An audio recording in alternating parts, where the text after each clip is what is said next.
अस्सलाम वालेकुम नाजरीन, कैसे हैं आप लोग। सबसे पहले तो भाई मेरी टीम की और ATV की तरफ से आप सबको दिली ईद मुबारक।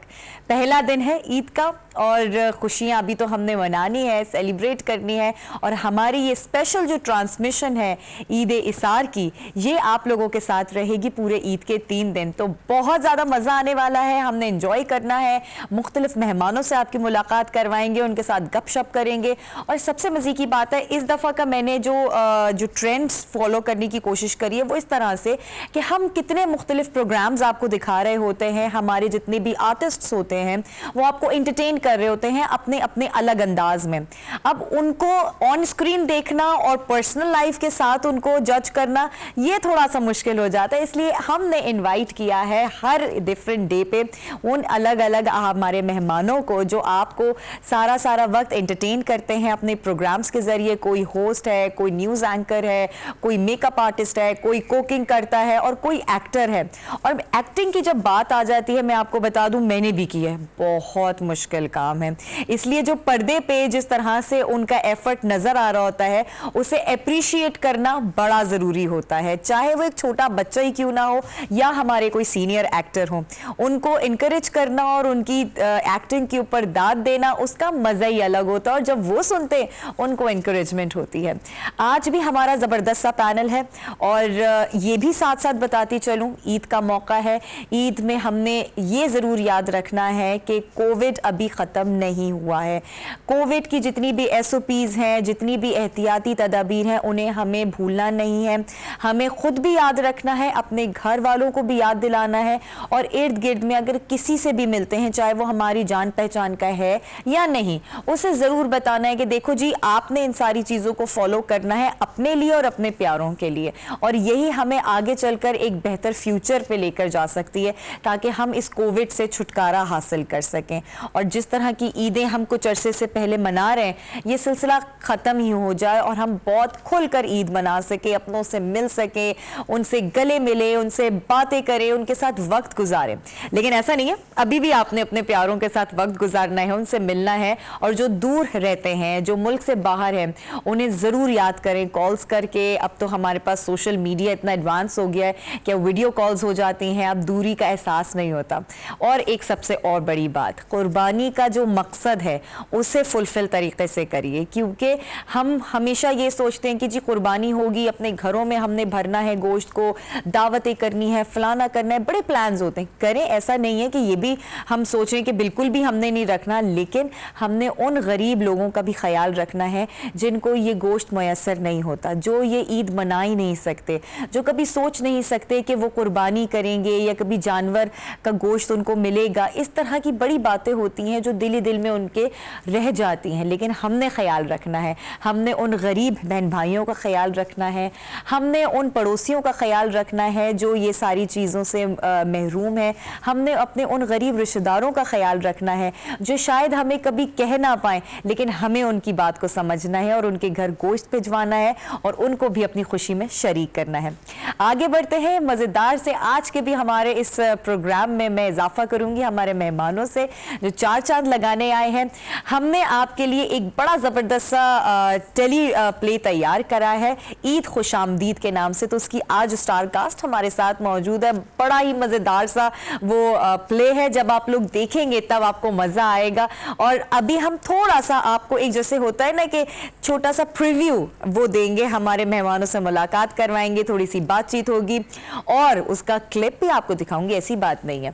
लेकिन उससे पहले मैं चाहती हूँ कि अपने मेहमानों की तरफ चलूँ, उनका तारुफ कराऊँ। हमारे साथ हमारे सीनियर एक्टर यहाँ पे मौजूद है और जब भी मैं उनके साथ होती हूँ मुझे बहुत ऑनर फील होता है और बड़ा दिल करता है कि उनसे गुफ्तगू करते जाएं, बातचीत करते जाएं। उनका बात करने का अंदाज इतने मज़े का है, तो सोचे वो ऑन स्क्रीन कितनी अपनी पर्सनालिटी को उनकी झलकती है और वो अपने एक्टिंग के जरिए हमारे दिल में समा जाते हैं। तो आइए वेलकम करते हैं, हमारे साथ यहाँ पे मौजूद है अंजुम हबीबी साहब। अस्सलाम वालेकुम। वालेकुम अस्सलाम, बहुत शुक्रिया आपका। कैसे हैं आप? सबसे पहले तो मैं ATV के चाहने वालों को और देखने वालों को ईद मुबारक कहना चाहूंगा। खैर मुबारक, जहाँ रहे खुश रहे। आमीन आमीन। बहुत शुक्रिया जी, बहुत मजे की आपसे चिट चैट करनी है और इसी के साथ आगे बढ़ेंगे, हमारे अगले मेहमान की तरफ चलेंगे।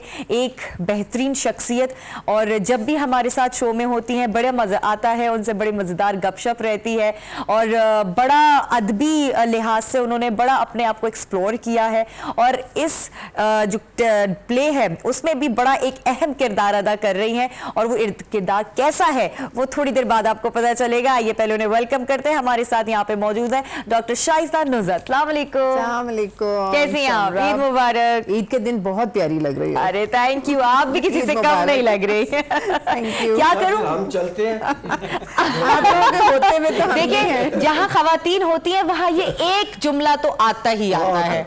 आपको अब तक तो पता चल ही जाना चाहिए था। हो गया जी, चलिए आगे चलिए। चले जी आगे बढ़ते हैं। और जो ये इस प्ले के हवाले से हमने कैरेक्टर्स पे बात करी, जो बेसिक आइडिया था इस प्ले का और जो कहानी लिखी गई है वो भी हमारे साथ यहाँ पर राइटर मौजूद है और उनसे पूछेंगे कि उनके जहन में क्या आया था जो उन्होंने इस कहानी को लिखा और क्या वाकई हमारे एक्टर्स ने उसके साथ इंसाफ किया है। तो आइए वेलकम करते हैं, हमारे साथ यहाँ पे मौजूद है असलम मुगल साहब। अस्सलाम वालेकुम। जी वालेकुम अस्सलाम। और ईद सबको मुबारक। मेरी तरफ से ईद मुबारक और सलाम अर्ज करता हूं। खैर मुबारक जी, बहुत बहुत शुक्रिया कि आप भी तशरीफ लेकर आए। Thank you so much. और इसी के साथ जो हमारे अगले मेहमान है, बहुत खूबसूरत आवाज़ है उनकी, मुझे तो बड़ी अच्छी लगती है और बिल्कुल टिपिकल वो जैसे सॉफ्ट रोमांटिक प्लेबैक सिंगर्स की आवाज़ होती है। अच्छा, प्ले का हिस्सा नहीं है वो, लेकिन बड़े मज़े का उन्होंने एक सॉन्ग गाया है और उसमें हमारे अंजुम साहब ने भी परफॉर्म किया है, तो ये थोड़ा सा कनेक्शन बिल्ट हो गया इस बात पे। और ईद मौके के ऊपर ये गाना आया है और उन्हें वेलकम करते हैं। हमारे साथ यहाँ पे मौजूद है अदनान रजा। अस्सलाम वालेकुम। वालेकुम अस्सलाम। ईद मुबारक। खैर मुबारक जी, कैसे हैं आप? अल्हम्दुलिल्लाह बिल्कुल ठीक ठाक। चौंतरे दा चौधरी ये बड़ा मुश्किल सा नाम है, बड़ा मुश्किल से प्रोनाउंस भी किया जा रहा है। एक्चुअली चौंतरे दा चौधरी मैं हूँ लेकिन लगते सारे बिल्कुल बिल्कुल। अच्छा, गुफ्तगू का आगाज करने से पहले कि मैं आप लोगों से पूछूं कि आप लोगों की ईद कैसी गुजरी, उससे पहले मैं जरूर चाहूंगी कि जिस ड्रामे की, जिस प्ले के हवाले से हम यहाँ पर मौजूद हैं, हम बात कर रहे हैं, छोटी सी एक क्लिप उसकी देखते, झलकी आपको दिखाते, पूरा ड्रामा आपने बाद में ही देखना है। तो लेट्स चेक इट आउट।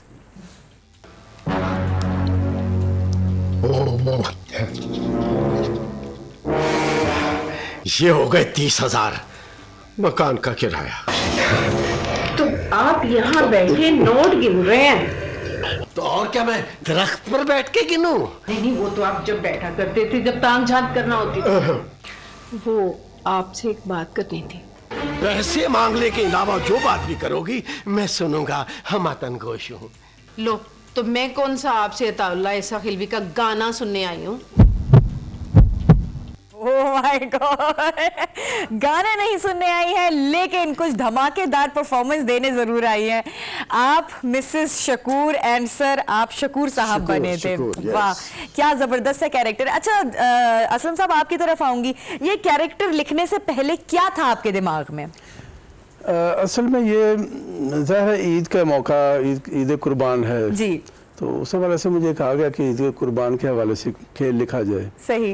अब उसमें यह होता है कि जो कुर्बानी का असल तस्वर है वो ये नहीं कि हम जानवरों को ज़िबा कर दें और बस गोश्त तकसीम कर दें, तो उसमें इसार और जज्बा ये भी है। जो सबसे बड़ी ईद ये है कि हम अपने रूठे हुए रिश्ते जो हैं, कुछ रिश्तेदार जो हैं, अगर वो हमसे राज़ी नहीं हैं, हम उनको पहले मनाएं। सही। पहले जब वो राज़ी हो जाएं, उनके साथ मिल के जब हम ईद मनाते हैं तो वो ईद और ज़्यादा जो है ना वो खुशगवार हो जाती है। No doubt. तो बेसिक कंसेप्ट इसमें यही है। अच्छा। कि हम कुछ ये दो फैमिलीज हैं, उसमें वो दोनों किसी बात पे रूठे हुए हैं ईद से पहले, यानी तो उनके बच्ची और बच्चे का रिश्ता भी एक तय हुआ था, लेकिन वो भी अभी अपेंडिंग है, वो सारी बातें नाराजगी की वजह से। अब ये है कि वो जब कुर्बानी का सिलसिला शुरू होता है, एक जो भाई है वो ज़रा गरीब है, दूसरा जो ज़रा अमीर है, लेकिन मैं सारी कहानी यहाँ नहीं बताना चाहता, नजर आ रहा था। मैं सारी कहानी अगर बता दूंगा तो फिर नहीं, आपने हमें कहानी नहीं बतानी है। बेसिक यही है कि बस हमें इस हर ईद पर पहले ये सोचना चाहिए कि हमारे रिश्तेदार, हमारे भाई, हमारे सब कोई हमसे नाराज तो नहीं है। हाँ, that's ये so बात सोचनी sweet, है। बिल्कुल बहुत दो जुमले खूबसूरत। मैं भी असल मुगल साहब के लिए बोलना चाहूँगा जी, जी, सर। कि ये बहुत अच्छे राइटर हैं, लेकिन कॉमेडी बहुत अच्छी लिखते हैं, है ना? और ये ड्रामा उन्होंने बहुत ही अच्छा लिखा है। इसमें यकीनन लोगों के पेटों में बल पड़ने वाले हैं। और आपने 4 चांद लगा दिए उस पे। और ये मैंने जो लिखा वो एक ऐसे नक्श खींचा, लेकिन उसमें रंग इन्होंने भरा। रंग इन्होंने भरा वाकई। अच्छा, पता है बात एक तो लिखने वाले का कमाल, उसके बाद फिर आता है डायरेक्टर का कमाल कि वो एक्टर से एक्टिंग कैसे बेशक, करवा रहा बेशक, है। बेशक। एक्टर तो खैर मंझावा है ही ना, जो उसको कैरेक्टर के लिए चूज किया गया है, लेकिन डायरेक्टर उसको किस तरह से मोल्ड करके उस कैरेक्टर में बिल्कुल घुसा देता है, बिल्कुल। ये भी कमाल है। तो ये पूरा एक टीम वर्क है, बिल्कुल टीम वर्क जो है। माशाल्लाह से हमारी एटीवी की इस टीम ने किया है कमाल, और वो बहुत जल्द आप लोगों के सामने होगा। अभी तो सिर्फ हम आपको इसके बारे में बता रहे हैं कि ये एक छोटा सा, एक कहते हैं ना, प्रीव्यू आपको दे रहे हैं, और तीनों दिन मजे की बात है कि ये हम आपको दिखाएंगे। तो कोई एक दिन भी आप मिस नहीं कीजिएगा। दिन के 1 बजे, दोपहर के 1 बजे ये ऑन एयर होगा, और ये एटीवी पे ऑन एयर होगा, मिस नहीं कीजिएगा। और अगर आपने मिस किया तो जैसे अभी अंजुम साहब ने कहा, आपके जो पेट में बल पड़ने वो रह जाएंगे और मड़ोड़ उठना शुरू हो जाएंगे। और अगर आप पसंद नहीं करेंगे तो आपको गुनाह भी होगा। सही। अच्छा जी, अंजुम साहब, इस कैरेक्टर को करने में आपको कितना मजा आया? बड़ा अच्छा जी। मैं तो समझता हूँ कि हमने, क्योंकि बहुत अरसा फारूक कैसर साहब के साथ, अल्लाह उन्हें गरीक रहमत करे, उनके साथ काम किया है, और कॉमेडी बहुत ज़्यादा की, स्टाइल भी किया, और मैं समझता हूँ कि मैंने करने में बहुत एंजॉय किया, बहुत एंजॉय किया। अच्छा, ये आपकी खुद की ओरिजिनल पर्सनालिटी से कितना मिलता था कैरेक्टर? बहुत चेंज है, बहुत चेंज है। चेंज है? आर्टिस्ट भी वही होता है जो जाहिर है कुछ चेंज करके एक और बात मैं जी, ऐड जी, करूंगा सर, कि क्यों हमने नहीं? कोशिश की, ये जो कैरेक्टर शकूर का था बेसिकली कॉमिक कैरेक्टर है, और थोड़ा सा वो कंफ्यूज है बेचारा हालात की वजह से। सही। तो हमने बल्कि डायरेक्टर साहब भी जो है हमारे, हमने बड़ा गौर किया, फिर मेरे जहन में बड़ी नज़र दौड़ाई, तो अंजुम हबीबी के अलावा मुझे कोई नज़र नहीं आया। कोई नजर नहीं Best आया? इसके- ओह। करीब मिल गया ना, लाहौर से कराची से मिलवाना पड़ा। अच्छा, पता है होता भी है, जब राइटर लिख रहा होता है ना, तो वो नक्श खींच देता है पहले ही एक्टर का। उसे पता होता है कि ये वाला जो कैरेक्टर मैं लिख रहा हूं ना, तो वो शक्ल आ जाती है, तो वो फिर उस शख्स के हिसाब से फिर कैरेक्टर लिखता है। बिल्कुल, हाँ, बिल्कुल। आपको ऐसे ही हुआ होगा कि ये जहन में आपके आ चुके थे? बिल्कुल आ चुके थे, बल्कि बिल्कुल मैं समझ कि मैंने इन्हीं के ऊपर लिखा। इन्हीं के ऊपर। अच्छा, उस प्ले का कोई खास ऐसा कोई डायलॉग आपको याद है जो बड़ा आपको हिट किया हो कि ये बड़ा जबरदस्त और मजेदार है, जो आपने मजे ले लेके बोला हो? जुमलों के दौरान कोई ना कोई ऐसा लफ्ज या जुमला आ जाता है जो राइटर के मर्जी के खिलाफ हम बोल देते हैं, अच्छा। लेकिन वहां पर सूट कर रहा होता है। सूट कर तो रहा ऐसे तो कुछ याद नहीं, क्योंकि उस वक्त माहौल बना होता है, पता नहीं मुंह से क्या कुछ निकल रहा होता है उस वक्त। तो बहरहाल आप एंजॉय करेंगे। क्या बात है। अच्छा, आप भी शाइस्ता जी, आपने पार्ट प्ले किया है मिसेस शकूर का। जी, जी। और आप इनकी बेगम बनी है, तो आपने इनको एज अ हस्बैंड किस तरह से पाया? मुझे बिल्कुल रियल लाइफ स्टोरी लगी। मुगल साहब ने इतना अच्छा प्ले लिखा कि मेरा तो ये पहला तजुर्बा है जी। ये ड्रामा में काम करने का। हाँ, कैसा रहा? और बहुत अच्छा लगा। एक मेरे अंदर एक अर्ज थी कि मुझे भी कभी किसी ना किसी, तो मैं बल्कि शुक्रगुजार हूँ एटीवी के कि उन्होंने मुझे मौका दिया और इस ड्रामे में उन्होंने तो काम भी मौका दिया। दिया। आपके जहन में ख्याल कैसे आया कि मैं इस फील्ड की भी तरफ आ सकती हूँ? टीवी और कैमरे के साथ तो रिश्ता मेरा बहुत पुराना है, कई सही। सालों का है। बिल्कुल। किसी ना किसी टीवी और किसी ना किसी नौयत से मैं जो टीवी और कैमरे की रिश्तेदारी मेरी है। सही। बट ड्रामे की कभी नहीं थी। सही। और मेरे दिल में एक आई हुई थी कि ड्रामा तो शायद वो डायरेक्टर साहब के भी जहन में था, और मुगल साहब ने जब इतना शानदार लिखा, तो मजे की बात ये थी कि ये जैसे उन्होंने फरमाया, ये ईद के हवाले से और ईद की सही सिचुएशन को की अक्कासी करता है ये ड्रामा। तो हमें रियल लाइफ से बिल्कुल हटके नहीं लगा। बिल्कुल जैसे उन्होंने बताया कि 2 भाइयों की, एक जरा कम इनकम, लोअर इनकम फैमिली है, एक हाई इनकम फैमिली है, और दोनों सगे भाई हैं, और दोनों का हमने ईद के मौके पर मिलाप कराना है, ये कॉन्सेप्ट था। तो मुझे लगा ये तो बिल्कुल रियल लाइफ स्टोरी है। हाँ, अक्सर घरों में ऐसा होता है बेसिकली। हाँ, मतलब करना नहीं पड़ेगा, ये तो वही है जो हमारे घरों की बातें हैं। तो इसलिए कुछ करना, हाँ अलबत्ता जाहिर सी बात है, सिंस मेरा ये पहला तजुर्बा था, थोड़ी मुश्किल जरूर आई होगी मुझे, आई इन लोगों की हेल्प से। डायरेक्टर से डांट, वो तो किसी को भी नहीं डांट रहे बेचारे वो तो बेचारे इतने स्वीट और इतने स्वीटली सबको ट्रीट कर रहे थे कि जैसे कि सारा मरकजी किरदार चूंकि डायरेक्टर है ना, तो उसने सबको खुश रखना है, उसने फेस भी देखना है, उसने उसकी सहूलत भी देखनी है, उसकी टाइमिंग भी देखनी है, तो सबको साथ लेके चलना है। सही, पहली दफा किया आपने तो कहीं तो अटकी होंगी, कहीं तो दिल घबराया होगा कि शायद ये मुझसे नहीं हो पाएगा या ये मुश्किल हो रहा है होना, कोई डायलॉग डिलीवरी में आपको कभी प्रॉब्लम आई हो, क्योंकि ज़ाहिर है इतने माशाल्लाह से मोस्ट सीनियर लोगों के साथ आपने काम किया, तो झिझक तो वैसे ही नाम सुनकर आ जाती है, भाई मेरा तो वैसे ही दिल दहल जाए अच्छा नहीं, मेरे ऊपर ये नहीं लम्हा गुजरा। अच्छा। मुझे जब स्क्रिप्ट पहुंचा था और पढ़ने के 2 दिन के बाद डायरेक्टर साहब का मुझे फोन आया कि आपको कैसा लगा, आपने पढ़ लिया, आपको कैसा लगा कैरेक्टर, तो मैंने कहा मेरे पास चॉइस कोई नहीं है, ये मेरा शौक है, मुझे परफॉर्म करना है, मेरा शौक है, तो शौक फिर मुझे अपने अंदर अपने आप को तैयार करेगा, आई हैव टू डू, तो आई हैव टू लर्न। सो मेरे पास चॉइस कोई नहीं है कि पसंद नापसंद या उसमें कमी बेशी निकालूं। मुझे इतनी बड़ी टीम के साथ और इतने बड़े कैरेक्टर्स के साथ, इतना बड़े लोगों के अच्छा साथ नहीं मिल सकता मतलब इतना था। बड़ा प्लेटफॉर्म मुझे मिल रहा है, इतने बड़े लोगों के साथ काम करने का मौका मिल रहा है, तो मेरे लिए ये प्रिविलेज है। तो बाकी चीजें मेरे लिए सानवी थी, इन लोगों के साथ काम करना उसको मैंने एंजॉय किया और मुझे कोई खौफ शौफ नहीं आया। अच्छा, इनका कैरेक्टर तो समझ में आ गया कि थोड़े से कंजूस टाइप के थे, आपका कैरेक्टर किस तरह का था? नहीं, ये भी कंजूस नहीं थे। अच्छा। ये बिल्कुल जो हकाइक पे, ये पाकिस्तान की जो मतलब पैसे जोड़ के रखना और नहीं, इस तरह वाला नहीं समरा, मैं बताऊं कि इस वक्त के जो पाकिस्तान के मुआशी हालात हैं, लोअर मिडिल स्टैंडर्ड फैमिली के, ये बिल्कुल उसकी अक्कासी कर रहा है। सही। हकीकत में वही तो, ना ये कंजूस है बल्कि कफायत चार कह लें, हालात की वजह से कफायत मजबूर चार है। कह लें आप, हालात की वजह से मजबूर जोड़ है। के आगे चलने वाले लोग हैं, जोड़ के बना के आगे चलने वाले लोग हैं, और अपने बच्चों की भी ख्वाहिश पूरी करने की ख्वाहिश होती भी है, कर भी नहीं पा रहे होते, तो 2 जगहों पे अटके हुए होते हैं और बिल आखिर फिर हम बच्चों की ख्वाहिश के मुताबिक भी चलते हैं। ओके, वाकई ये बिल्कुल जो बात आपने की है एग्जैक्टली ऐसा होता है मिडिल क्लास फैमिलीज में।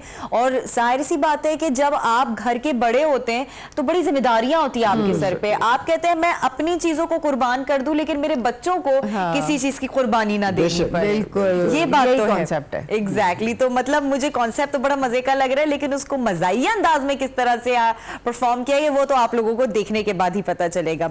अदनान भी हमारे साथ मौजूद है। अदनान, ये जो चौंतरे का चौधरी है, चौंतरेदा चौधरी ये आज चौधरी कैसे आप, मतलब ये कैसे ख्याल आया इस गाने का? ये ख्याल ऐसे, हम एक कॉन्सर्ट के लिए बेसिकली जा रहे थे, तो हम डिस्कशन कर रहे थे कि यार आजकल मार्केट में क्या चलता है ना। हाँ। तो किसी ने ऐसे डिस्कशन की कि यार आर्टिस्ट का गाना वो हिट होता है जो उसके अपने लोकल एरिया के मतलब होता है ना। अच्छा। तो मैंने बैठे बैठे वो कहते हैं आप कहाँ से, मैंने कहा यार basically it's a belt of 84 villages in fact चौंतरा।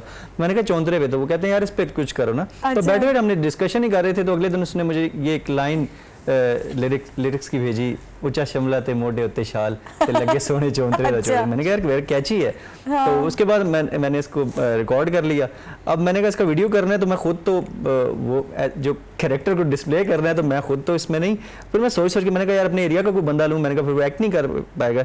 वो सर वाली बात कि मेरे घूम फिर के नजर अंजुम साहब पे बड़ी जिम्मेदारी है वैसे आपके कांधों पे। तो सर से मैंने रिक्वेस्ट की, मैंने कहा सर ये करना है, तो सर का शुक्रिया कि इन्होंने एक्सेप्ट की और म्यूजिक वीडियो में इन्होंने परफॉर्म करने के बाद 1 साल इंतजार किया। कोरोना आ गया था, 2020 में हमने शूट करना था। अच्छा, ये आपने कोरोना से पहले इसका कॉन्सेप्ट और गाना सारा तैयार हो चुका था? जिस दिन हमारा शूट था उसी दिन उससे 1 दिन पहले लॉकडाउन हो गया 2020 में, तो हमने फिर डिले किया। फिर मैंने कहा अगले साल कोई सब अरेंजमेंट्स करना, तो मैंने सर को फिर कॉल किया, कहते हैं यार देखना अब फिर से कोरोना बढ़ रहा है तो उसको अब कर ही लो। सही बात है, कोरोना ने तो बहुत सारी चीज़ों को जो है ना वो उथल पुथल कर दिया है। आपका माइंड भी ख़राब हो जाता है, आपका काम भी ख़राब हो जाता है, लेकिन hats off to you guys कि आप लोगों ने फिर भी हिम्मत से जो है एक काम लिया। बात सॉरी ऐड कर दूं, इस ड्रामे में कोरोना का भी जिक्र है। अच्छा, इस बाकी ड्रामे एक में सिचुएशन है पूरी। ओह, तो मतलब ये पूरा अपडेटेड सिनेरियो को साथ रखते हुए आप लोगों ने प्ले बनाया है। एसओपीज का भी हमने कुछ लिहाज बहुत अच्छी बात है बताइए लोगों को ताकि वो उससे बचे। सही। दूसरी बात ये है कि वो कोविड जो है ना उसको भी हमने लिया है एक वजह से कि बड़ी अच्छी तरह क्या मतलब कि वो इन्हीं के साथ जो मामला पेश आ जाता है ओके। वो अच्छा, भाई तो आपस में मिल ही गए, लेकिन बहुत खूबसूरती से कोरोना को उन्होंने इसके अंदर एडजस्ट किया, बहुत एडजस्ट खूबसूरत। किया। सही बात है, क्योंकि देखिए ना माहौल तो वही चल रहा है, वही चल हमें रहा है। लोगों को हर लिहाज से बताना है, समझाना है कि किस तरह से कोविड के दौर में भी आपने अपनी नॉर्मल जिंदगी जीनी है। आप अपनी जिंदगी को बंद करके किसी बोतल में नहीं रख सकते, आपने नॉर्मल लाइफ में रहना है वापस। लॉकडाउन कब तक आप इस चीज को वो करते रहेंगे? तो इसमें यह भी है कि कोविड की वजह से लोग कुछ ज़्यादा मुआशी हालात उनके ख़राब हुए हैं। सही। तो उस वजह से जो लोग ऐसे हैं जो किराए के घरों में रहते हैं, तो जो मालिक मकान है उनके लिए भी इसमें बात है कि चूंकि कोविड है तो आप थोड़ा सा लोगों के साथ रिलैक्सेशन करें, राहत दें उनको। बिल्कुल सही कह रहे थोड़ा हैं। बल्कि मैं भी इसमें एक चीज ऐड कर दूं कि माशाल्लाह मुगल साहब ने खुद इसमें जो मालिक मकान है शेख साहब का किरदार अदा किया है। अच्छा। और इतनी शानदार तरीके से अच्छा, निभाया ये है। नहीं बता रहे? ये नहीं बता रहे आपको कि मैं चाहता इसमें हूं जो सबको मालिक टीवी में मकान है देखें वो आप। शेख साहब है। और शेख साहब का और अंजुम हबीबी शकूर साहब का किराएदारी का जो रिलेशनशिप है वो बड़ा मजेदार। और जो जब नाजरीन देखेंगे ये ड्रामा तो हमारे मुल्क में मेरा ख्याल है 80% लोग किराएदारियों वाले उस सिनेरियो में रह रहे होते हैं, तो उनको लगेगा ओहो ये तो मेरे घर की कहानी है, ये तो मेरा मालिक मकान के सर पे आके खड़ा हो जाता है, मेरे भी जो घर का किराया वो 3-3 4-4 महीने का रुका हुआ होता है एंड सो ऑन। तो ये इस तरह की बड़े मजेदार, तो इनके होते हुए हम सब का नए लोगों का काम करना इनके साथ बहुत आसान हो गया। बहुत आसान। एक तो रियल लाइफ में से इन्होंने चीजें पकड़ी, और स्टोरी issues अंदर भी से real है। इश्यूज कि को रेज वाकई- किया और उन इश्यूज Current के साथ issues। करंट इश्यूज, फिर कोरोना को बीच में डालना। अब कोरोना दिखाई तो यही दे रहा है कि नॉट ओनली इन पाकिस्तान बल्कि पूरी वर्ल्ड में कि कोरोना अभी कहीं जाने का नहीं है, उसके चाहे नाम डेल्टा इसके हो साथ जाए या रहना कोरोना है। हो जाए या कोविड हो जाए या कुछ भी हो जाए, इसके साथ रहना है, इसका मतलब है। सही। तो हमें आइंदा जिंदगी में भी इसी SOPs के साथ चलना पड़ेगा। एक जुमला मैं सुना देता हूँ। एक खातून दूसरी कैरेक्टर जो इनकी वो क्या होती है, देवरानी है, हाँ, वो उसकी इंग्लिश कमजोर है। अच्छा। तो वो कहती है हाय अल्लाह अब तो उनको वैलेंटाइन करना पड़ेगा, तो वो कहते हैं वैलेंटाइन नहीं होता क्वारंटाइन।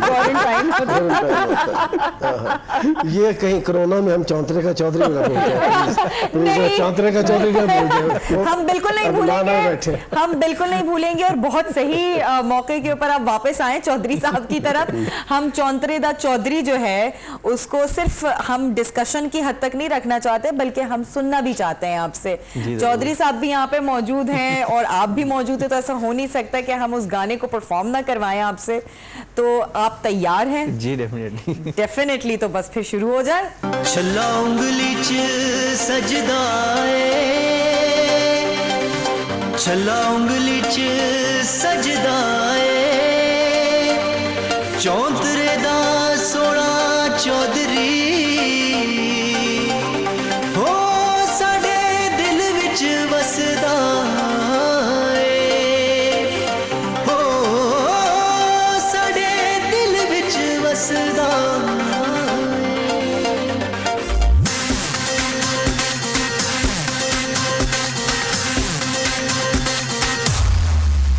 ਉੱਚਾ ਸ਼ਮਲਾ ਤੇ ਮੋਢੇ ਉੱਤੇ ਸ਼ਾਲ, ਉੱਚਾ ਸ਼ਮਲਾ ਤੇ ਮੋਢੇ ਉੱਤੇ ਸ਼ਾਲ, ਇਹ ਲੱਗੇ ਸੋਹਣਾ ਚੌਂਤਰੇ ਦਾ ਚੌਧਰੀ, ਉਹ ਲੱਗੇ ਸੋਹਣਾ ਚੌਂਤਰੇ ਦਾ ਚੌਧਰੀ। ਮੁੱਛ ਮੁੱਖ ਉੱਤੇ ਸਜਦੀ ਕਮਾਲ, ਮੁੱਛ ਮੁੱਖ ਉੱਤੇ ਸਜਦੀ ਕਮਾਲ, ਉਹ ਲੱਗੇ ਸੋਹਣਾ ਚੌਂਤਰੇ ਦਾ ਚੌਧਰੀ, ਉਹ ਲੱਗੇ ਸੋਹਣਾ ਚੌਂਤਰੇ ਦਾ ਚੌਧਰੀ।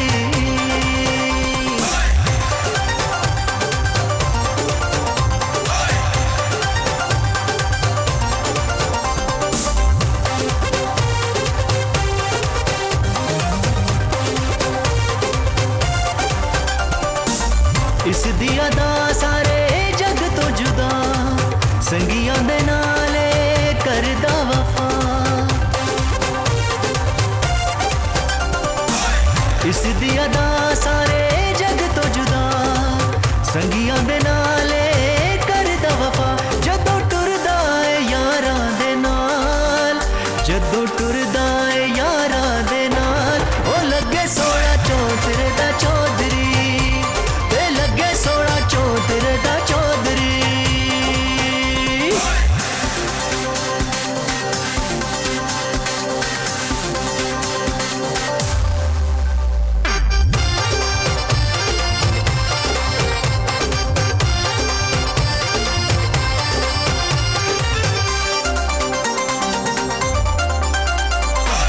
हर पासे चौंतरे च एदे ही ने चर्चे थाने ते कचहरियां च रोज होवे परचे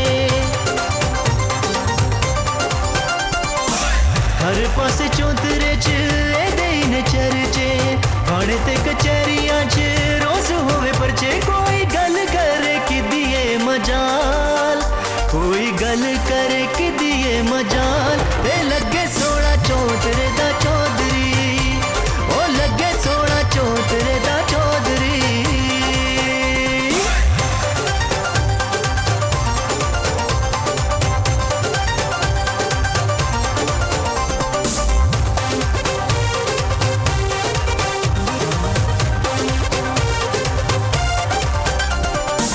मोढे ते बंदूक पाके खूरी जदों वटदा एक एक वैरियां दे वट पिया कड्डदा मोढे ते बंदूक पाके खूरी जदों वटदा एक एक वैरियां दा वट पिया कड्डदा जदों वैरियां दा करे बुरा हाल जदों वैरियां दा करे बुरा हाल ओ लगे सोना चौंतरे दा चौधरी ओ लगे सोना चौंतरे दा चौधरी उच्चा शमला ते मोढे उत्ते शाल उच्चा शमला ते मोढे उत्ते शाल ओ लगे सोना चौंतरे दा चौधरी ओ लगे सोना चौंतरे दा चौधरी मुझ मुख उत्ते सजदी कमाल मुझ मुख उत्ते सजदी कमाल ओ लगे सोना चौंतरे दा चौधरी ओ लगे सोना चौंतरे दा चौधरी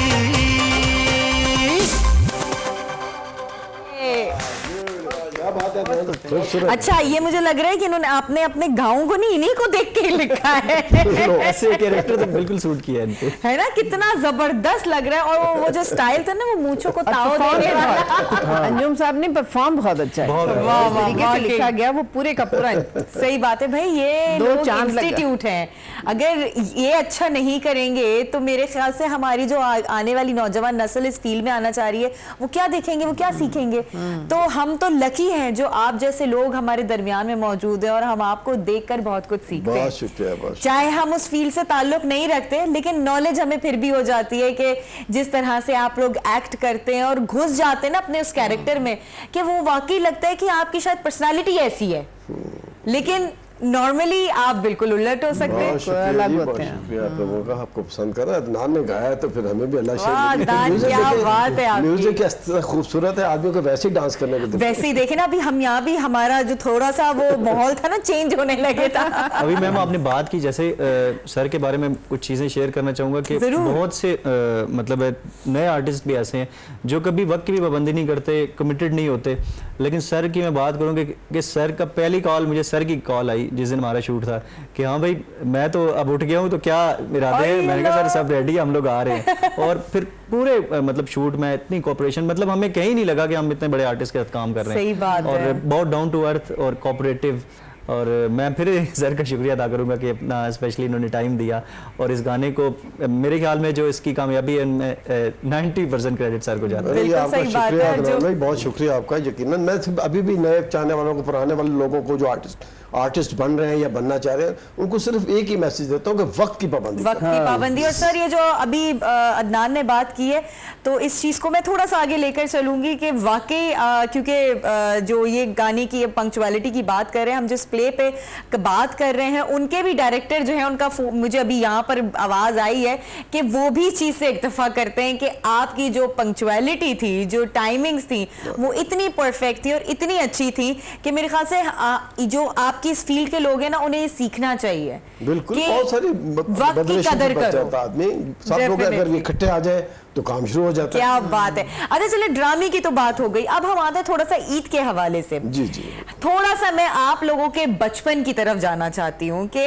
अगर आपको वो अपना वो लड़कपन याद है, जिस टाइम पे सारे आप एक लड़के होते थे और लड़कों का जो एक जोश होता है मंडी जाना और जानवरों को खरीदना और अपने घर वालों के साथ फुल लग जाना उसकी खिलाई पिलाई में, तो किस तरह की आपकी ईदें गुजरती ये थी? तो आप बात करिए लड़कपन की, हाँ। हम जब इस काबिल हुए कि वालिदैन के साथ जाना, मंडियों में घूमना फिरना, मैं समझा शायद आप और भी पहले पूछ रहे हैं। नहीं और पहले जो हमें उससे पहले का आपको याद है? दो 4 आने मिला करते थे। अरे वाह, और जैसे बाहर निकलते थे वहाँ गुब्बारे वाला खड़ा होता था, गुब्बारे से वाले से वो ऐनक लगी, पहले तो ऐनक खरीदते थे ऐसे लगा के, ऐसे रबड़ के साथ लगी होती थी, रेड कलर किसी पे पन्ना लगा होता था, स्टिकर भी लगा रहता था ऐनक के ऊपर। फिर वो बाजा सा मिलता था टू करने वाला, वो भी खरीदते थे। क्या बात वो है। ये भी हमें याद है। ओए होए। तो फिर जब जैसे जैसे बड़े हुए फिर ये चीजें बनती चली गई। पहले ईदियाँ लेते थे, अब ईदियाँ देते हैं। क्या बात है। अच्छा, आपका वो दौर गुजरा है कि जब आपको एक जोश होता था कि भाई अब हमने जाना है मंडी और हमने जानवर खुद खरीद के लेकर आना है?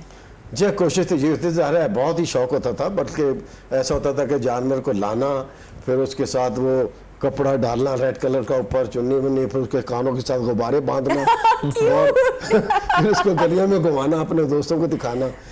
तो बड़े शरारती रहे इसका मतलब आप आपकी बातों से पता चल रहा है। टाइम टू टाइम आदमी चेंज होता चलता है। नहीं, अभी भी आप ऐसे ही हैं, वैसे मुझे ऐसा लगता है कि आपकी अंदर की जो शरारत है ना, वो अब आपकी एक्टिंग में नजर आती है। शाइस्ता जी, आप बताएं, आपका जो ये वक्त था, ज़ाहिर है ख़वातीन का तो ज़ाहिर है वो मवेशी मंडी जाने का नहीं होता सिलसिला, लेकिन घर में जिम्मेदारी होती है कि जी अगर जानवर आ गया तो उसकी देखभाल करना, उसको खिलाई पिलाई, और उसके बाद फिर जब कुर्बानी का दिन आता है तो फिर रिस्पॉन्सिबिलिटी और बढ़ जाती है। बिल्कुल तो ऐसा ही आपके है। घर का रूटीन क्या रहता है ईद पे? अच्छा, जैसे बचपन की बात हो रही थी तो वो मुझे एकदम से, अंजुम साहब बात कर रहे थे तो मुझे सीन याद आ गया। हाँ। कि हमारे घर भी जब बकरे वकरे आया करते थे तो हमारे वालिद ने हम लड़कियों को, अब बेटियों को भी बेटों के बराबर पाला है। अच्छा, तो एक माशाल्लाह, फन टाइम होता था कि सबने मिल के बकरा ढूंढने जाना है। तो मैं समझती हूँ फन टाइम अपनी जगह, एक ट्रेनिंग और तरबियत का भी माहौल था कि हमारी तरबियत भी हो जाए कि किस तरह इस्लाम में और सुन्नत का क्या तरीका है बकरा खरीदने का,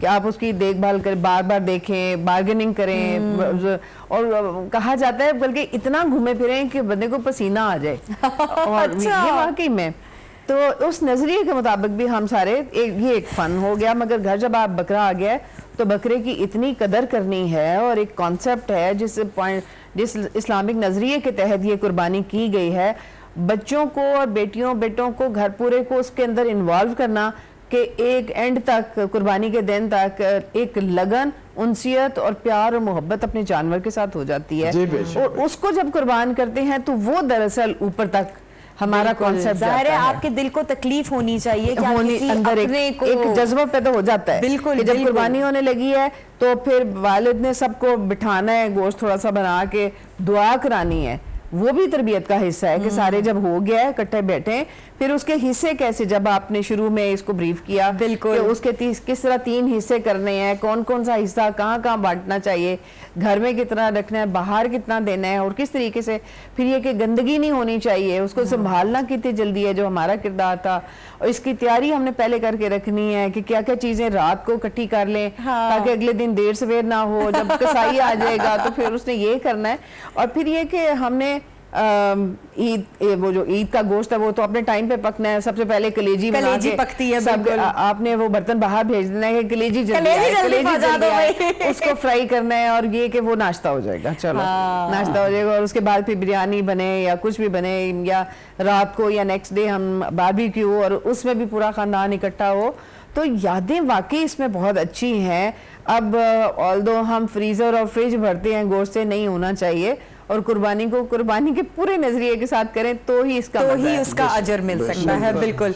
असलम साहब, आप बताइएगा कि आपकी जो एक वो वक्त है जहाँ ज़ाहिर है अब तो आपके ऊपर वो जिम्मेदारियां हैं कि जी आपने लुक आफ्टर करना होता है एंड सारी चीज़ों को देखना होता है बड़े रिस्पॉन्सिबल बंदे बनकर, लेकिन वो वाला वक्त जब आप खुद इन सारी चीज़ों में आगे होते थे, बढ़ चढ़ कर हिस्सा लेते थे, उस पर कोई ऐसी मेमोरीज हैं आपकी? आपने तो पूरा फ्लैशबैक चला दिया बचपन का। अच्छी बात है ना, वो हमने बहुत तो अच्छा सुहाना दौर था जब हम ये जानवर बकरे जो है ये लेते थे। मुझे याद, अभी मेरा ताल्लुक बेसिकली डिस्ट्रिक्ट बीरांवाला से है, तो बड़ा खेत वहाँ पे बहुत है, तो हम और दूसरे भी जो गली मोहल्ले के लड़के सारे अपना अपना जानवर लेके ना तो हम बाहर जाते थे। अच्छा। तो सारे अपना संभाल के, सारे मेरे साथ भाई भी, मेरे बड़े भाई और सब लेके जाते थे। तो उस पर ये पहले ये होता था कि हम लोग छोटे थे जब, तो कोई दुम्बा या बकरा हम ले लिया तो 8-10 दिन पहले लेते थे वो, अब लेके हम बच्चे तो उसके साथ बड़ी मोहब्बत हो जाती थी, बिल्कुल। वो जैसे वो पता नहीं घर का फर्द है। सही। अच्छा, मुझे अभी याद है बाकायदा तौर पर जब उस दिन जिस दिन उसकी कुर्बानी का दिन होता था तो हम भाई आंसू से रोते थे, हाय फिर हम उसको मिलते थे बाकायदा। अल्लाह। और इस कदर कि मैंने एक दफ़ा मुझे अभी भी वो याद है, वो एक बकरा जो था उससे मुझे बहुत ज़्यादा हो गई थी। यानी कि मैंने इतना फील किया कि काफ़ी दिन तक मैं इसको आप भूला रोते नहीं। रहे और उसको याद हाँ, करते रहे। माँ बाप भी मुझे हाय। कहते थे कि नहीं बस ये तो अल्लाह का हुक्म होता है। हाँ। वो मुझे तसल्लियाँ देते थे। यानी अभी मुझे, मैं छोटा था उस वक्त, ये अभी याद है मुझे 5-6 साल का हुआ। अच्छा, लड़कों का वैसे ज्यादा मैंने देखा है कि वो बड़े करीब उससे हो जाते हैं, जो भी जानवर आपके घर में होता है, वक्त गुजारना, उसे खाना खिलाना। और वाकई मैंने इतने बच्चों को देखा है जो रोते हैं और कुर्बानी के टाइम पे। समरा सजाते बनाते हैं, उसके गले में घंटियों वाले अच्छे अच्छे बैंड्स डालने हैं, दुपट्टे डालने हैं, चुन्नियां डालनी हैं, और फिर एक सेंस ऑफ प्राइड है कि हमने बकरा एक लिया हुआ है, बड़ा है, मेरा बकरा ज्यादा अच्छा है, और मेरे चचा तो के बेटे बचपन की के निस्बत मजे बड़ा हैं, वो है। कहीं नहीं जा सकते। बकायदा वाकई। सजाते थे उनको, हाँ, मेहंदी लगाने पे सजा के, नाम मेहंदियाँ लगा के, ये ईद जैसे मुबारक लिख के। बीबी साहब बता रहे हैं, वो बारे उनके साथ बांध दिया। और फिर सही बात अपने है। नाम लिख देते थे हम। क्या बात है। अदनान, आप बताइए, इन लोगों ने तो वो वक्त का नक्शा खींचा है। इन सब ने जो- सब कुछ बता दिया। मैं कुछ ये बिल्कुल बड़ी अच्छी बात अदनान आपने उस कही दौर कि- से भी गुजर रहे हैं लड़कपन से। वही ना। तो ये तो वाकई उन जानवरों के साथ बड़ी अटैचमेंट हो जाती थी, और बेसिकली हम पहले वेट करते थे यार किसका जानवर सबसे अच्छा होता है ना, आपस में कंपटीशन चलता था, सही। भाई उसका वाला बकरा बहुत अच्छा है और हमारा। तो ये जब अक्सर ये होता है कि जब इतनी अटैचमेंट होती है, जब पता चलता है कि कल इनकी कुर्बानी है, तो हम लोग अक्सर एक दफा हमने क्या किया कि हमने कहा कि इनको ना इन बकरों को भगा देते हैं। और ये लो। तो एक जगह एक घर था जहाँ पे जिनका सहन था, तो हम सारे बकरे वहाँ पे इकट्ठे थे। तो हमने क्या किया कि हमने कहा उन बकरों की ना रस्सियाँ शस्सियाँ खोल के हम बाहर लेके जा रहे, तो हमने गली में उनको छोड़ के खुद साइड पे हो गए ना। तो किसी बड़े ने देख लिया कि बकरे तो इसी तरह लावारिस फिर रहे हैं। तो बाद में उन्होंने पूछा ये क्या चक्कर क्या, मैंने कहा ये बच्चे भगा रहे हैं इनको ना। तो उसके अगले- और वाकई जब वो उनकी कुर्बानी हो जाती थी तो हम उनकी ना वो खाल जब लटकी होती थी देख के बड़ा रोते थे कि यार ये- तो अटैचमेंट तो होती है, लेकिन ऑब्वियसली एक दीनी फरीजा भी है, और इसमें ज़ाहिर है, और वो जो एज होती है बचपन की, वो आपको इस चीज को अंडरस्टैंड नहीं करने देती है। वो तो माँ बाप हैं जो हमें जब तरबियत देते हैं तो हमें आहिस्ता आहिस्ता करके ये चीजें समझ यही में आती जज्बा है हैं। ना, जो हमारा दीन भी यही जज्बा पैदा करना चाहता है कि बिल्कुल। हमारे अंदर एक हमदर्दी, एक मोहब्बत दूसरों से, ये सारी चीजें। मैं मलिक साहब की बात बढ़ाना चाहूंगा, कहना चाहूंगा ये बहुत जरूरी है जी। कि ये गरीब लोग तो वैसे ही कुर्बानी नहीं करते। जी। अब जो मिडिल क्लास के लोग हैं वो भी आहिस्ता आहिस्ता कुर्बानी से दूर हो रहे हैं, खुद ब खुद इतनी महंगाई हो रही है। अब ये सिर्फ उमरा के हिस्से में रह जाएगी, कुर्बानी वही करेंगे, बाकी मिडिल क्लास भी और गरीब भी उन गोश्त का इंतजार किया करेंगे। इस चीज को रोकने की जरूरत है। एक बैल जो भी कुछ खा पी के बहुत मुश्किल से 60-70 हजार का बना होगा, वो आप उस 10 लाख के क्यों खरीद रहे हैं? हाँ, नहीं इस तरह वो 10 लाख के क्यों खरीद रहे हैं? असल में नुमाइश रह गई है मिडिल क्लास का आदमी खाई नहीं सकेगा, वो गरीब नहीं रियाकारी सकेगा। जो हमारे ज़ाहिर यहाँ रेट्स भी है, बहुत ज्यादा हाई तो हो जब आप चुके हैं। शो ऑफ करते हैं तो मैं समझता हूँ वो कुर्बानी नहीं रहती, वो गुनाह में शामिल हाँ, होती है। नुमाइश नहीं करनी चाहिए। और जो जज्बा सही जिस कहा। तरह से है, जो हमारा इस्लाम, हमारा दीन हमें बताता है कि इस जज्बे को कायम रखते हुए कुर्बानी करनी है, हमें वही चीज करनी चाहिए। बेहद शुक्रिया आपका Adnan, thank you so much for coming here. Aslam साहब, आपका भी बेहद जी, बहुत शुक्रिया। शुक्रिया। हबीबी साहब, शाइस्ता जी, थैंक यू सो मच, बहुत मजा आया और हमें इंतजार रहेगा मजा आया? ओ तो यस, फिर पैसे निकाले। आए मिलकर लेते हैं डायरेक्टर साहब से।